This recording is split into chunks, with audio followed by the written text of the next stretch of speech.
Imagine कि आपकी जिंदगी में एक ऐसा दुश्मन है जो 24 घंटे आपके साथ रहता है। वो आपके हर सपने को रोकता है, हर बड़े डिसीजन पर आपको डराता है, हर मौके पर आपको ओवरथिंकिंग में फंसा देता है। और सबसे हैरानी की बात, वो दुश्मन कोई और नहीं बल्कि आप खुद है। अगर आपको लगता है कि आपकी प्रॉब्लम्स की वजह दुनिया, लोग या किस्मत है, तो ये किताब आपकी सोच पूरी तरह बदल देगी। द माउंटेन इज यू हमें सिखाती है कि हमारी जिंदगी का सबसे बड़ा पहाड़ बाहर नहीं बल्कि हमारे अंदर होता है। ये पहाड़ हमारे डर, ओवरथिंकिंग, सेल्फ डाउट, पुराने घाव, बुरी आदतों और सेल्फ सैबोटेज से बना होता है। जिस दिन हम इस पहाड़ को जीत लेते हैं, उसी दिन हमारी पूरी जिंदगी बदलना शुरू हो जाती है। लेखक ब्रायना वियस्ट कहती है कि इंसान का सबसे बड़ा दुश्मन उसकी परिस्थितियां नहीं होती बल्कि उसकी अपनी सोच होती है।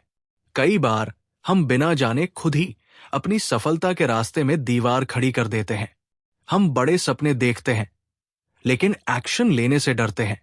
हम बदलाव चाहते हैं लेकिन कंफर्ट जोन छोड़ना नहीं चाहते।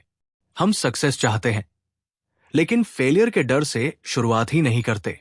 यही सेल्फ सैबोटेज है।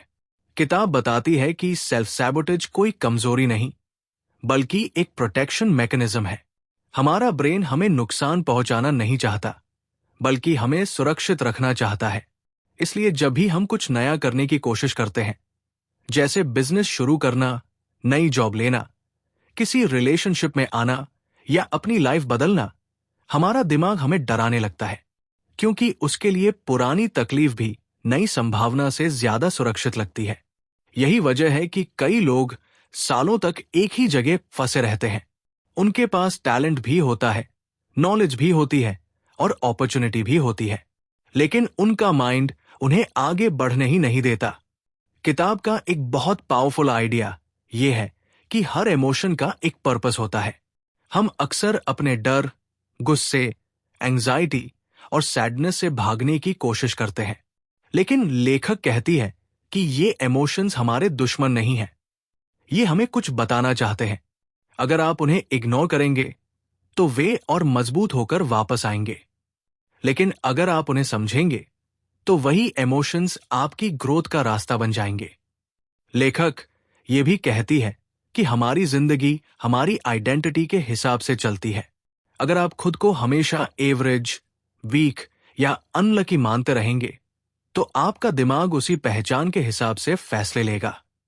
लेकिन जिस दिन आप खुद को एक डिसिप्लिन्ड, कॉन्फिडेंट और सक्सेसफुल इंसान मानना शुरू करेंगे, उसी दिन आपकी आदतें भी बदलनी शुरू हो जाएंगी।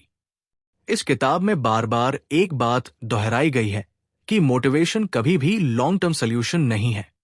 मोटिवेशन कुछ घंटों या कुछ दिनों तक रहता है, लेकिन डिसिप्लिन पूरी जिंदगी बदल देता है। जो इंसान हर दिन छोटे छोटे सही डिसीजंस लेता है, वही समय के साथ असाधारण रिजल्ट्स हासिल करता है। लेखक पास्ट के बारे में भी एक अलग नजरिया देती है। वे कहती है कि हम अपने पुराने दर्द, असफलताओं और गलतियों को इतनी मजबूती से पकड़कर रखते हैं कि वे हमारी पहचान बन जाती है। लेकिन हीलिंग का मतलब अपने पास्ट को भूल जाना नहीं है। हीलिंग का मतलब है उसे स्वीकार करना, उससे सीखना और फिर उसे पीछे छोड़ देना। जब तक आप पुराने बोझ के साथ चलेंगे, तब तक नई ऊंचाइयों तक नहीं पहुंच पाएंगे। किताब हमें यह भी सिखाती है कि ग्रोथ हमेशा अनकंफर्टेबल होती है। जब आप अपनी पुरानी आदतें बदलते हैं, नई स्किल्स सीखते हैं या बड़े गोल्स के लिए मेहनत करते हैं, तो शुरुआत में सब कुछ मुश्किल लगता है, लेकिन यही मुश्किलें आपको मजबूत बनाती है। हर चैलेंज आपके अंदर छिपे एक नए वर्जन को बाहर निकालता है। लेखक के अनुसार असली कॉन्फिडेंस सक्सेस मिलने के बाद नहीं आता। कॉन्फिडेंस तब बनता है जब आप बार बार डर के बावजूद एक्शन लेते हैं। करेज का मतलब फियर का खत्म हो जाना नहीं है। करेज का मतलब है फियर के साथ भी आगे बढ़ना। धीरे धीरे आप महसूस करेंगे कि आपकी सबसे बड़ी लड़ाई बाहर की दुनिया से नहीं, बल्कि अपने ही माइंड से है। जिस दिन आपने अपने थॉट्स, इमोशंस और हैबिट्स पर कंट्रोल करना सीख लिया, उसी दिन आपकी जिंदगी बदलनी शुरू हो जाएगी। आखिर में ब्रायना वियस्ट कहती है कि हर इंसान के जीवन में एक माउंटेन होता है। कुछ लोगों का माउंटेन उनका फियर होता है, कुछ का ओवरथिंकिंग, कुछ का एंगर और कुछ का पास्ट। लेकिन उस माउंटेन को हटाया नहीं जा सकता, उसे सिर्फ चढ़ा जा सकता है। और जब आप उस पहाड़ की चोटी तक पहुंचते हैं तो आपको एहसास होता है कि असली जीत दुनिया पर नहीं, खुद पर होती है। इस किताब की सबसे बड़ी सीख यही है, आपकी जिंदगी को रोकने वाला पहाड़ बाहर नहीं, आपके अंदर है। और जिस दिन आप खुद पर जीत हासिल कर लेंगे, उसी दिन आपकी पूरी जिंदगी बदल जाएगी।